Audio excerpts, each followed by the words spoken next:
our postmodern age of division, anger, anxiety, and confusion, the most dangerous weapon you have is your own mind.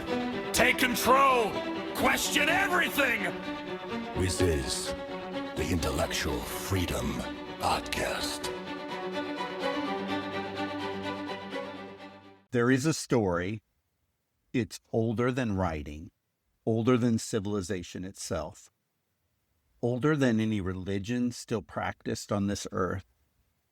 It was told around the fires when fire was the only light we had.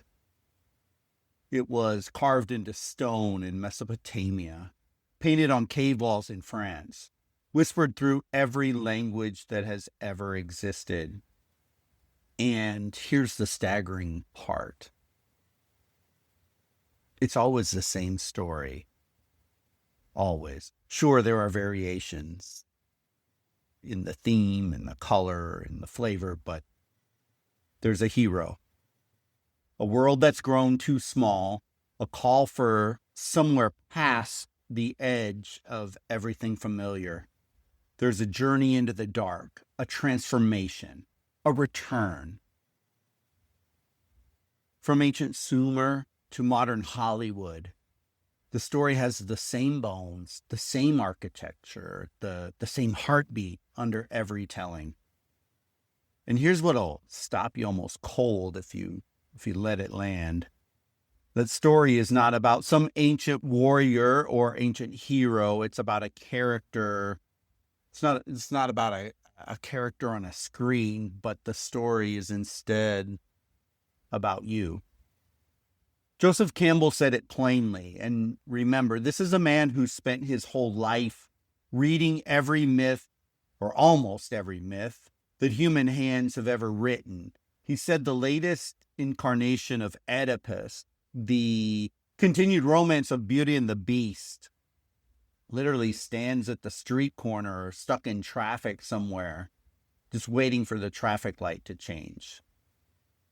There it is, the hero, the mythological hero. The monomyth is not something in the past. It's not a galaxy far away. The hero is at a crosswalk or checking the phone or waiting for a light to change. The hero's in your car. It's sitting in front of a computer terminal right now, listening to this. You are a deep, capable, extraordinary being. I know it might not feel like it in the world, society, the routine, the noise, the Monday morning grind has done pretty much everything in its power to keep all of us from realizing it, to keep it just out of reach, to make ordinary feel just permanent. It's not permanent, and that's what we're here to talk about. I'm Dr. David Hopkins. I am a humanities professor. I'm your host and guide. Welcome back. We're talking about Joseph Campbell and the monomyth from his master work, The Hero with 1,000 Faces, and one of the most important books I think I've ever read, and I've read a lot of them. I challenge you, pick up the book, read along with me if you can. Reading is one of the most powerful tools you can ever master and build into your life. But if you can't or not interested right now in picking up the book and reading, just stay right here. You'll still get everything. New here, you landed in the right place, been with us, then you know we don't surface level, we go deep. We go really deep. We always bring it back, or attempt to always bring it back to our real life today. So settle in. Turn it up, because by the time this is done, something is going to shift for you, I hope. And it's not a promise I make lightly, so I hope this resonates with you. Let's go ahead and get going. Let's talk about the ordinary world, Mondays. You know what Mondays feel like. The alarm, the coffee, the commute, or the walk just to the home office. Open the inbox, you scroll the feeds, and under all of it, There's this low background hum that everything is just fine. Joseph Campbell called this the ordinary world. Sit with that phrase for me. Not the evil world, not the broken world, the ordinary one. Because here's what most people never really figure out. The ordinary world is not neutral. The ordinary world is a cage with a door, with the door on the cage painted to look like a wall. Think about that. You're not locked in, actually. You never were locked in. You just stopped looking for the door because somebody painted over it and told you that's just life.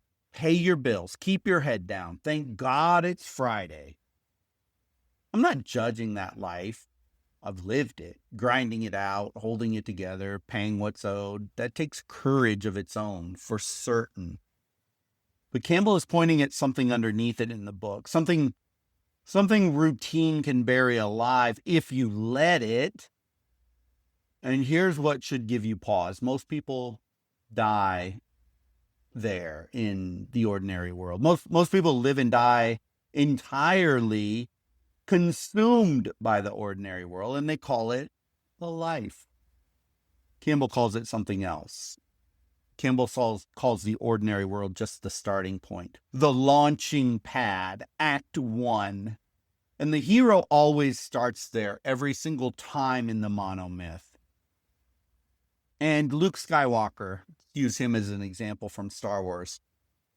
Steven Spielberg was a master of understanding myth, and the Star Wars series, at least the first few, not all this new Disney stuff that I don't even know what all that is, but Luke Skywalker in the original was this guy. He was stuck on a moisture farm. There were 2 suns setting, nowhere to go, and an uncle who wouldn't even let him leave. You feel that pain, that in your gut, because you've probably been there. Maybe not on a desert planet, but in a suburb, maybe in a job you took because it was available and you had bills to pay. And you said it was just going to be a temporary layover, and yet 11 years later, you're still there. That was Luke Skywalker, 2 suns setting, but nowhere to go. He'll go all the way back further. Let's go back to Gilgamesh. This is actually one of the oldest hero stories we have in existence in writing, all the way over to India. And quite possibly one of the first humans, one story that humans ever wrote down. There was a king.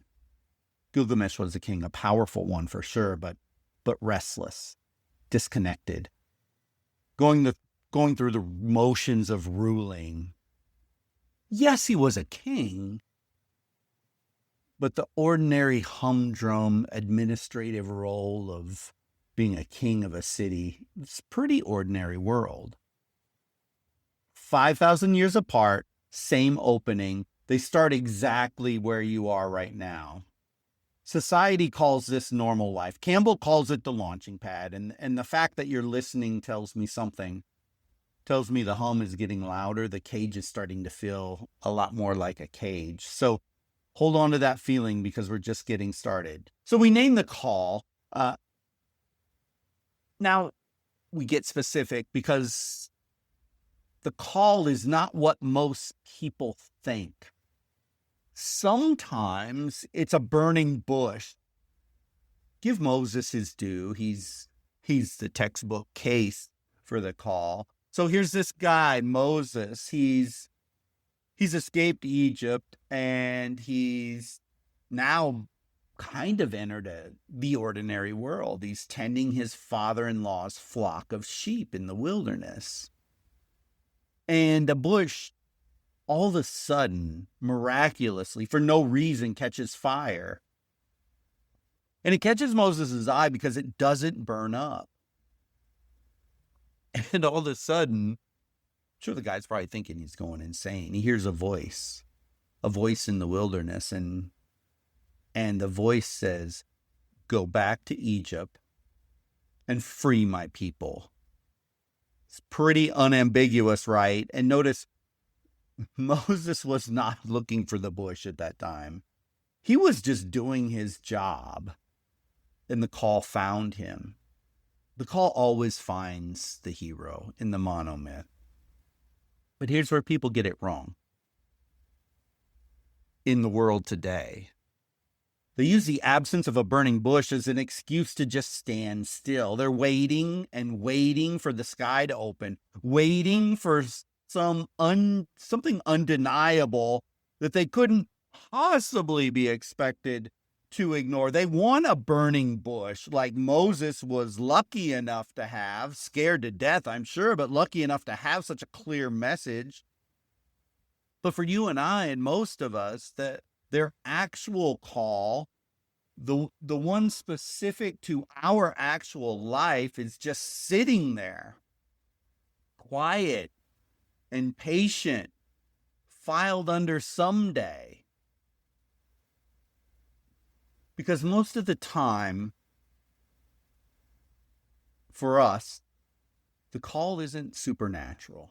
Most of the time, the call is that specific thing you have been pretending not to know. That little voice inside of you. That little inkling. That thing that you kind of hear and you have a passion for,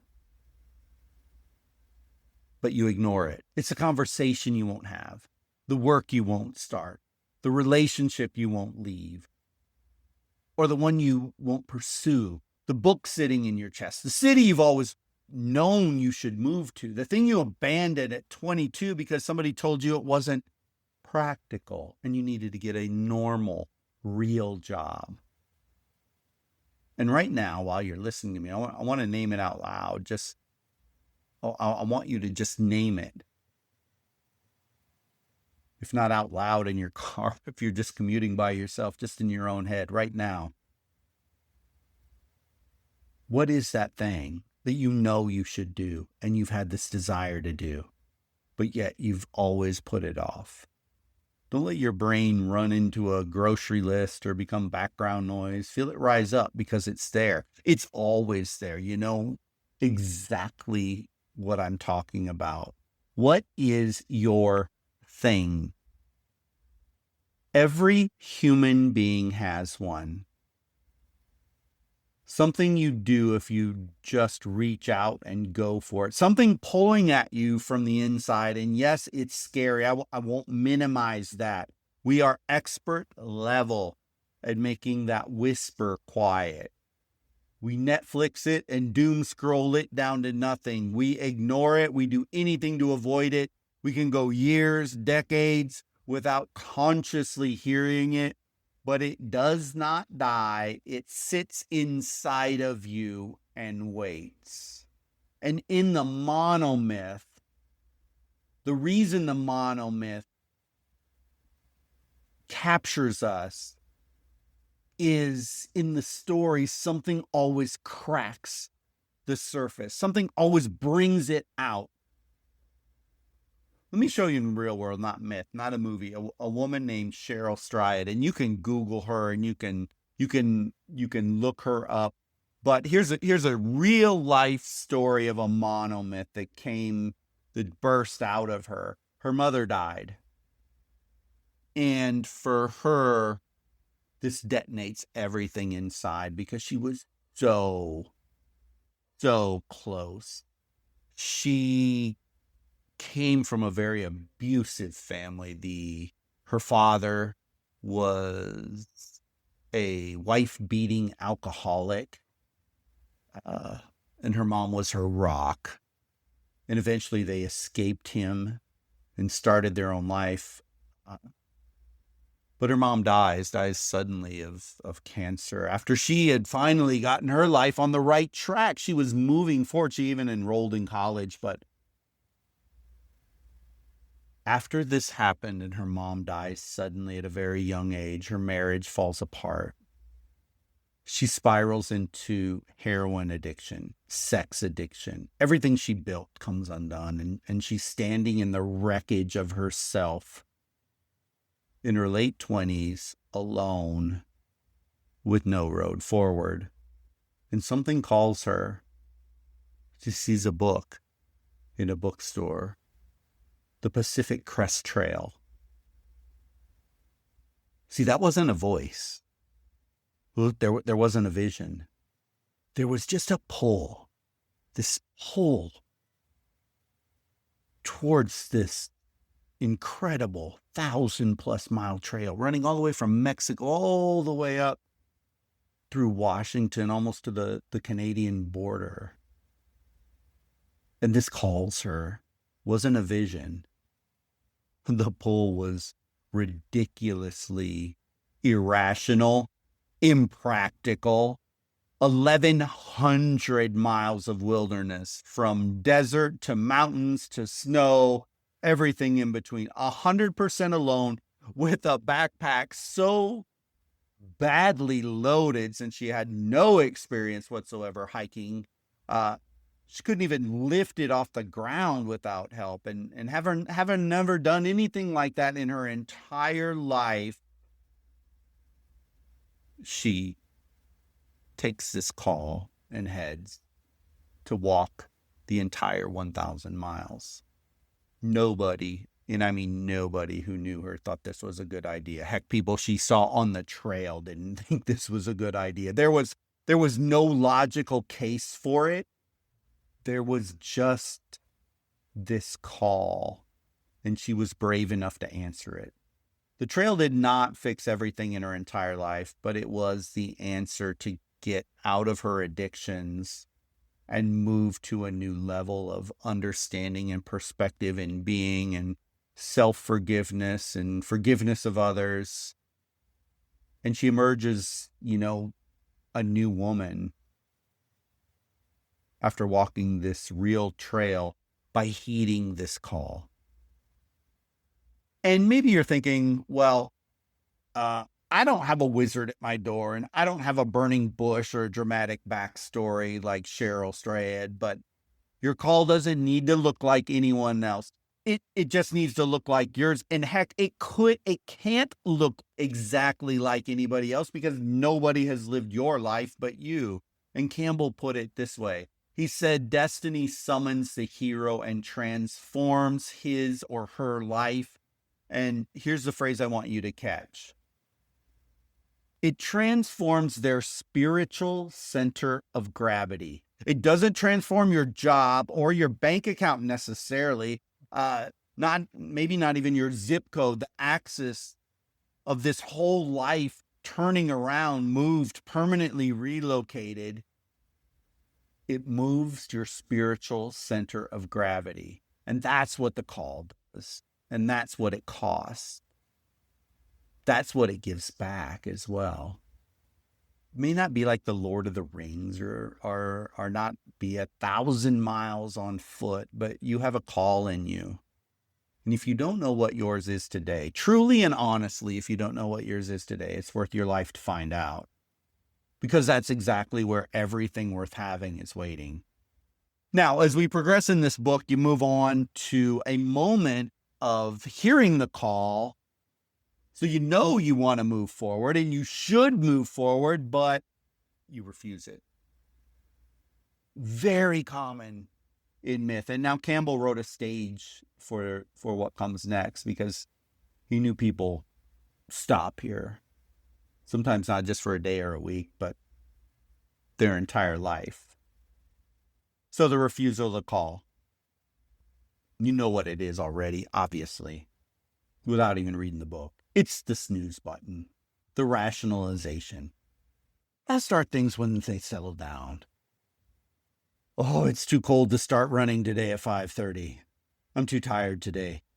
Maybe tomorrow. It's the mind, always reaching for comfort. Being comfortable is one of the biggest enemies you can have of heeding your call. And here's the truth. The refusal usually isn't cowardice. It's sensible. We're programmed from childhood not to go for it. Our friends, our family, our social media feeds, they mock the people who step out. They're so quick to judge anyone who leaves. So the brain learns to just stay safe. Because crossing is an unreasonable act. That's exactly what makes it heroic. It isn't heroic at all to just stay normal. For Campbell,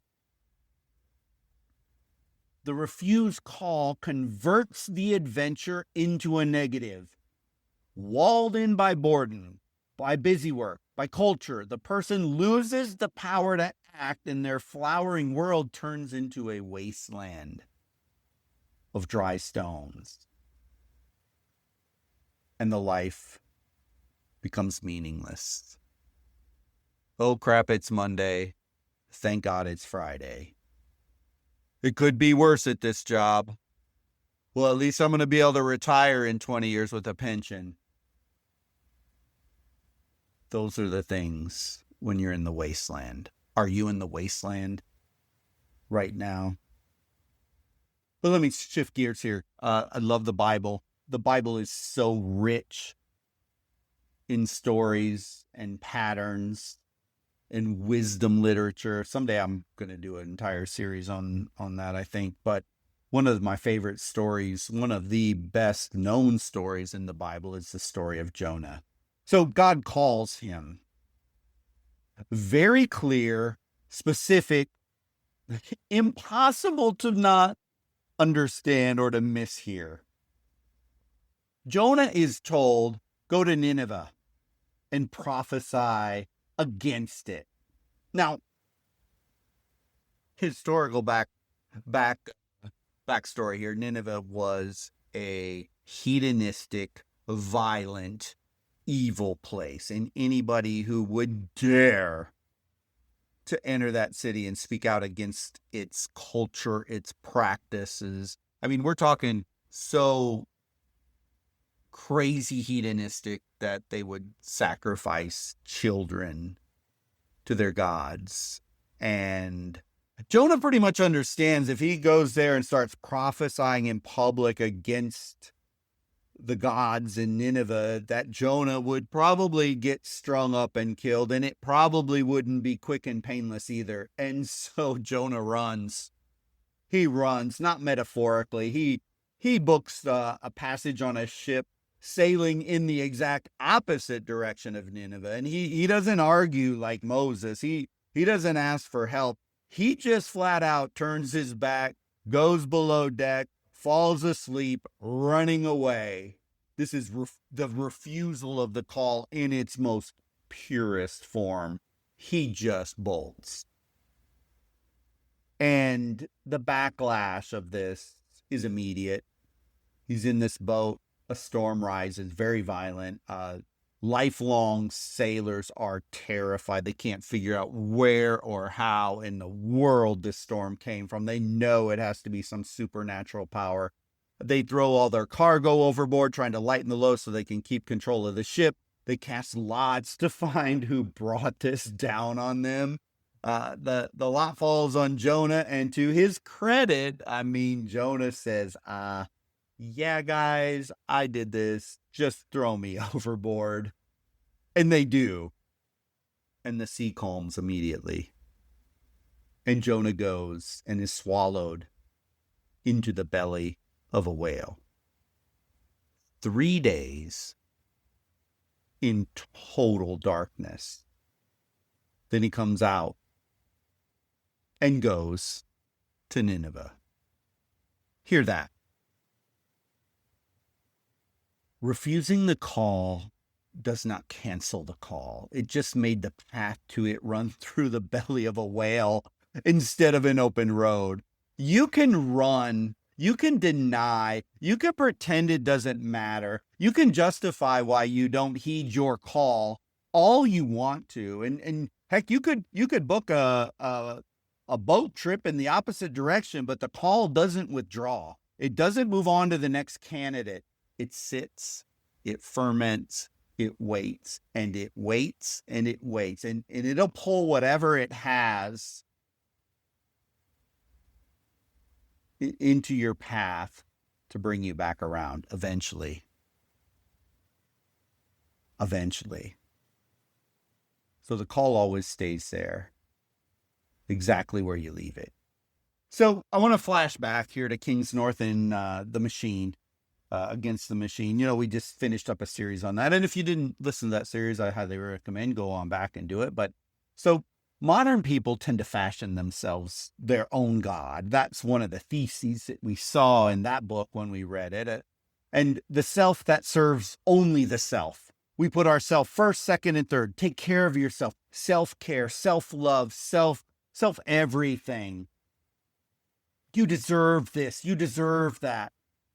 And when you refuse the inner call to step out of what's safe and familiar and approved, one of two things will happen, right? In our modern world, there's either going to be a backlash like Jonah's, or worse, nothing. Nothing at all. You just keep doing the same thing over and over and over again. Then the thing inside you that was calling you to be more than you are right now, it gets ignored. When you refuse that, stress, anxiety, depression, self-loathing, boredom, they all creep in. And if you're not careful and you ignore that call for too long, it may just die with you. But eventually, our hero does heed this call, right? Because if the person doesn't heed the call, they're not a hero. They're just like everybody else, headed for mediocrity. Spend their whole life doing well, just living plain old life. And then, of course, in their funeral, they'll tell them how grand and wonderful and beautiful and loving and caring and to give anything off their backs, etc., etc. But in our story, after all the fear and all the self-doubt and all the rejection, like our friend Jonah, the hero does move forward. And the moment he does, he meets two figures. And this is the next section of our second chapter of this book. And there's two. There's the helper and the guardian. So the helper, let's talk about the helper first. This is a hero figure that emerges in mythology and movies all the time. The helper is like a mentor. The book, the friend, the unexpected hand. Campbell calls it a supernatural aid. And the clearest picture of it is going back to the Greek mythology, Hermes and Odysseus. So Odysseus is trapped on Circe's island, and the sorceress has turned his men into pigs, literal pigs. And Hermes appears on the path, disguised, hands him an herb that'll protect him from her magic. Then he vanishes. That's the whole function right there. The helper doesn't fight the battle for you. The helper shows up at the threshold, arms you, and steps back. You, as the hero, still have to walk through the door. Now, let me talk straight to my people who didn't have that or don't have a mentor or a guide. Maybe you never have. Maybe you never had a teacher to believe in you or a parent who pushed you towards something greater than where you're at. Maybe everyone around you modeled the refusal so completely that the call itself feels foreign. I mean, that's real. The psychology is clear, and we are social creatures. We're shaped by the people that are closest to us. That's not weakness, that's actually neuroscience. But that same psychology says this: you have to curate your environment. on purpose. Your music, your reading, your social media. And hear me, your social media feed is not neutral at all. It is either lifting you towards something or it's pulling you under. Every voice in your earbuds, every face on your screen, it's either a supernatural aid or it's the refusal machine on repeat. So if nobody ever showed up with a map and a lantern and says, I believe in where you're going, then you build on that. Deliberately, you seek out the books that challenge you, the community that's moving, the people who've answered their own call. And one day, who knows, in a checkout line, a comment thread, a stranger's memoir, a podcast, you'll find your helper in the most ordinary place imaginable, because that helper is always there. You just have to stop dismissing them. You have to be open to receiving them. But in our self-focused world, that isn't so easy. Now, the guardian, and I'll be brief because you already know this voice. It's the one that says internally, who do you think you are? The one that says, people like you don't do things like that. What makes you believe that this time you're actually going to succeed? Play it safe. Stay comfortable. That guardian, internally, if we're speaking psychologically, catalogs every failure, every time you tried, and someone watched you fall short. It can sound rational. Can sound like the reasonable adult in the room when you hear it. But it's just the workaday world living rent-free in your skull that's guarding you from taking that next step. So Campbell sends a gatekeeper.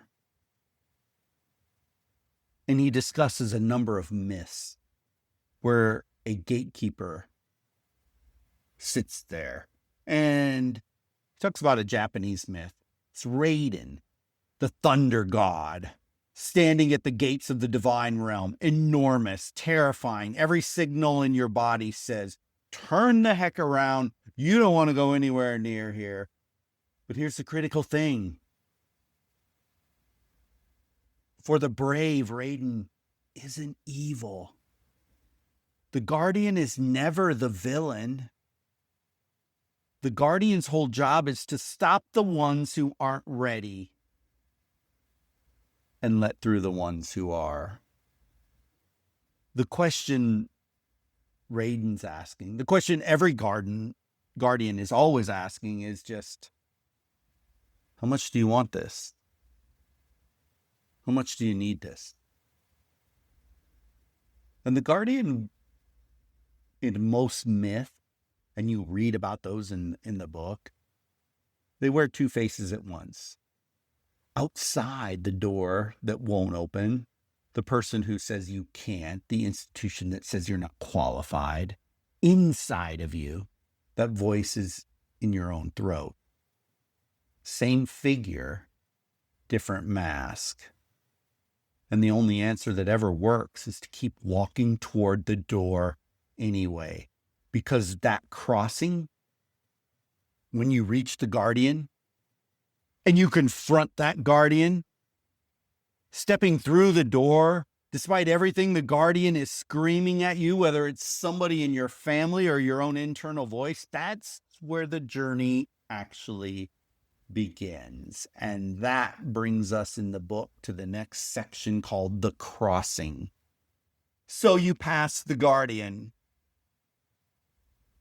Campbell says the usual person, the average person, is more content to stay inside their limits. They're actually very proud of it.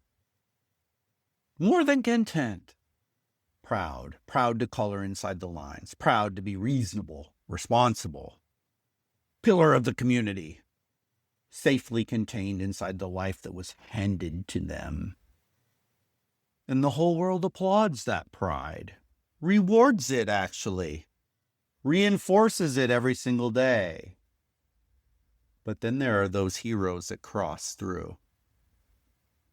Let me tell you a story that isn't from Greece or scripture. It's happening right now, today, in towns all over the country, and it's every bit as mythological as anything Homer wrote. So there's a person, and this person is someone you may know or someone you used to be. From the outside, life looks fine. Good job, decent income, people who love them, a routine that runs like clockwork. And inside, for years, something's been building, some sort of pressure, a knowing, a call that they're bored, discontent. A call that keeps getting filed and scrolled past and slept on and justified why they never act on it. And then one day, not a dramatic day, just an ordinary Tuesday, they do something. They get to work and something just finally just pushes them over the edge.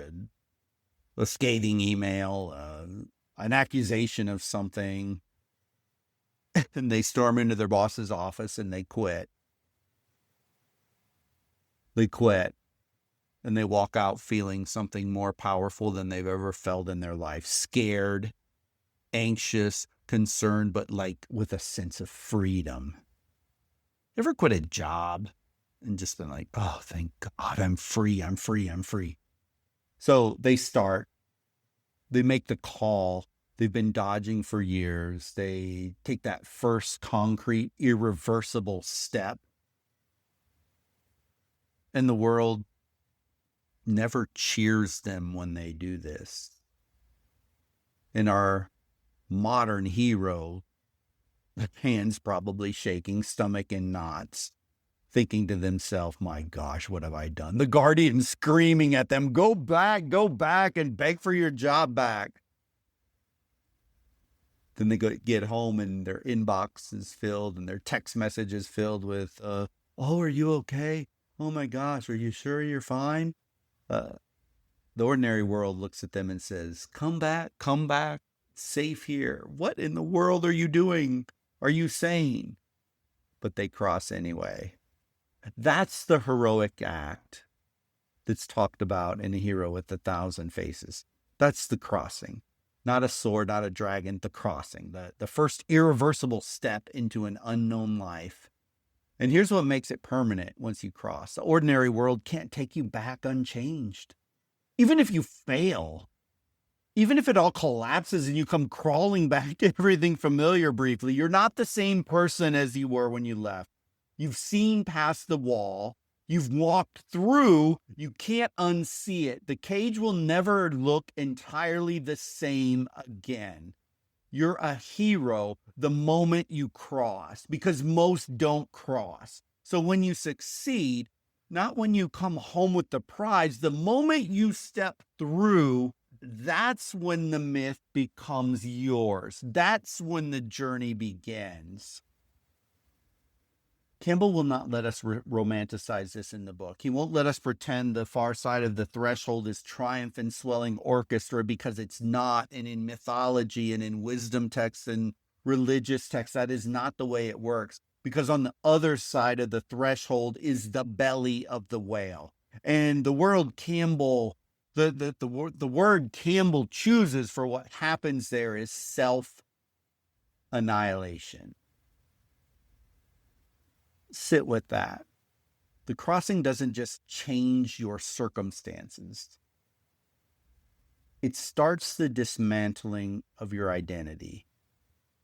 The self you built in the ordinary world, the titles, the roles, the carefully managed images, the always saying the right things, the story you told yourself about what you're worth, all of it goes into this belly. All of it dissolves, and in the dark, something new is forming. But here's the key: when you cross, you can't see the end yet. You're just getting started.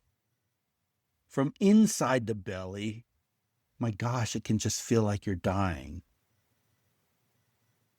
And this is not a metaphor. It's one of the most documented patterns in the entire mythological record. Go back 4,000 years to Sumer. Inanna, a great goddess of heaven. She descends into the underworld. She goes to each of the 7 gates on her way down. And as she goes lower and lower into the pits of hell, she's stripped of something. First, her crown is gone. She's no longer a queen. Her jewelry is gone. Her material wealth is taken away. Her robe, the clothing, her identity. Layer by layer until she reaches the bottom pits of hell, naked, powerless, and at this point dead. They hang her on a hook in the kingdom of the dead. That's being in the belly. As dark and total as it gets. When you are stripped of everything that you were and you feel like you're dead. But then a miraculous thing happens. After 3 days, Inanna, she rises. She's restored. She's transformed, carrying something she could never have held without making the descent. She survived hell and rose. 4,000 years ago, they already knew you cannot carry the boon, the treasure, without first surviving the belly. Egypt told it again with Osiris, murdered. Great Greek god, murdered, cut apart, scattered, then reassembled and reborn as the god of resurrection himself. Same truth. The old thing must be torn apart before the new thing can exist. And in your life, the old thing that's holding you back, that destructive thing, that terrible thing, that dream you had, all that, it has to be shattered before it can be put back together. And here's something you won't unsee once you've seen it, that darkness keeps lasting 3 days. Isn't that fascinating? Jonah and the whale, 3. Inanna dead in the underworld, 3. Christ in the tomb, 3. Cultures with no contact across thousands of years and thousands of miles, all landing on the same number. Because 3 is the smallest shape a story can take. You go in, you wait in the darkness, you come out different. In real life, it might be 3 months, it might be 3 years, that could be 3 decades. The number is not as important as the pattern of the number is. It's month 4 of the new business when the money's terrifyingly low and nothing is working and you can't even get a single client. It's the first year of sobriety after you've given up the thing that was killing you, but before you found what replaces it. It's that long stretch after a brave decision when the ordinary world starts to look warm and the unknown is still cold and dark and you can't see the far shore yet. That's not failure. If you're in the belly right now, that's exactly where you're supposed to be. And you will come out the other side. You will not be the same person that crossed. It's something new, something that could not have existed without the crossing, the guardian, the belly, all of it. The darkness is not the end of the story. The darkness is where the story actually begins. So let's bring this home. Today we opened inside the ordinary world. The cage with the door painted to look like a wall. We named it The Call. The burning bush for Moses, but for you, that specific personal thing you've been pretending not to know. We ran with Jonah straight into the belly and felt what the refusal actually cost. We met the helper and the guardian, and we watched the hero cross. That amazing moment. I challenge you, get to that moment and cross. Take that step, take that move. Do that thing. And the moment the threshold is behind them and you've stepped over, you find yourself scarily, but be prepared for it, somewhere actually worse. That's where we go in the next episode when we move on to the third chapter of the monomyth. But before I let you go, I need to say something straight to you, not to the mythology enthusiast, to you driving right now or running, folding laundry, or sitting in a parking lot. Joe Rogan said something, and it's so mythological. I've never forgotten. I don't know if he picked this up somewhere along the way and interviewed somebody. You know, he's interviewed thousands of people, but he said this: be the hero in your own story. 7 words. And most people nod and think, yeah, sure, nice bumper sticker from a podcast guy. Except Campbell was no podcast guy. And he's telling you something far more staggering than that slogan. He's telling you that your story, the one with the alarm clock and the inbox and the thing you keep not doing, is structurally, mythologically, wisdom literature-wise, identical to the stories humanity has called sacred for 10,000 years. Achilles, Odysseus, Inanna, Jonah, the story of the underworld, all of theirs is yours. You are not inspired by the monomyth. You are the monomyth. The latest incarnation of a pattern so old, it predates written literature. And that's why when you read it and you watch it in movies, it resonates with you because it's tapping into something deep inside of you. We root for people like Rocky. We root for Frodo Baggins. We root for the hero and their journey, and we love it. And it resonates with us because our lives are identically the same way, in micro ways and macro ways. And so the question your life keeps asking you, the one it has always been asking you, is the same one every hero and every myth has ever faced. Will you cross? Will you cross? I know what the fear says. I know it innately, and fear says it's dangerous. You're going to fail. The belly is dark and hard, and the trials are real, and the cost is extremely high, and all that is true. Every single word of it is true. The crossing costs something, because if it didn't cost anything, it wouldn't be worthwhile. But here's what nobody talks about. Nobody talks about the danger of not crossing. Nobody calculates the cost of the unlived life. The regret at the end of your life of not going for it. Nobody measures the weight of the dream that dies quietly inside a person who kept choosing to be safe. Thoreau named it 1.5 centuries ago when he said the mass of men lead lives of quiet desperation. Quiet.